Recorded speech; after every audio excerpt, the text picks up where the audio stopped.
নমস্কার বন্ধুরা, সন্তু মানসী রান্নাঘরে সবাইকে স্বাগত। আমি একটা রেসিপি বানিয়ে তোমাদেরকে দেখাবো মুসুর ডালের সজনা ডাঁটা। সজনা ডাঁটা দিয়ে মুসুরির ডাল কিভাবে বানাতে হয়। আমি এখানে সজনা ডাঁটা কেটে নিয়েছি জলে ধুয়ে পরিষ্কার করে। আর এখানে আমি মুসুরির ডাল সেদ্ধ বোস করে দিয়েছিলাম, আদা সেদ্ধ হয়ে গেছে। আমি এর মধ্যে এবার সজনা ডাঁটাগুলো তুলে দেব।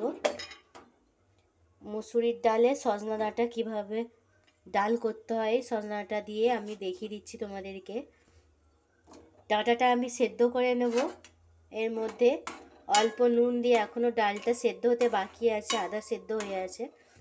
আমি এর মধ্যে পরিমাণ মতো নুন দিয়ে দিচ্ছি ডাঁটাটাতে নুন ঢোকার জন্য। নুন দিয়ে দিলাম। এর মধ্যে আমি এবার আর কিছু দেবো না, এখন সেদ্ধ হয়ে যাক, তারপরে আমি দেখাচ্ছি।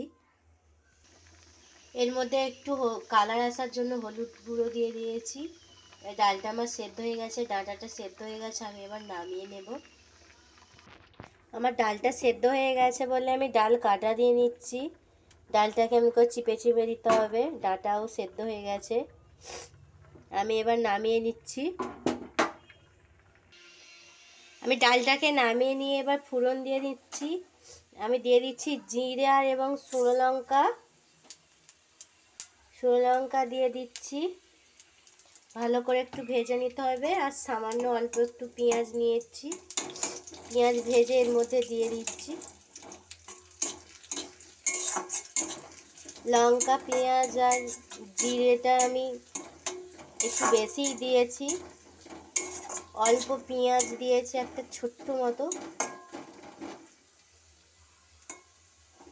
ফোড়ন দিয়ে নিচ্ছি। এই ডালটা বানাতে খুবই সোজা পদ্ধতিতে এটা বানানো হচ্ছে।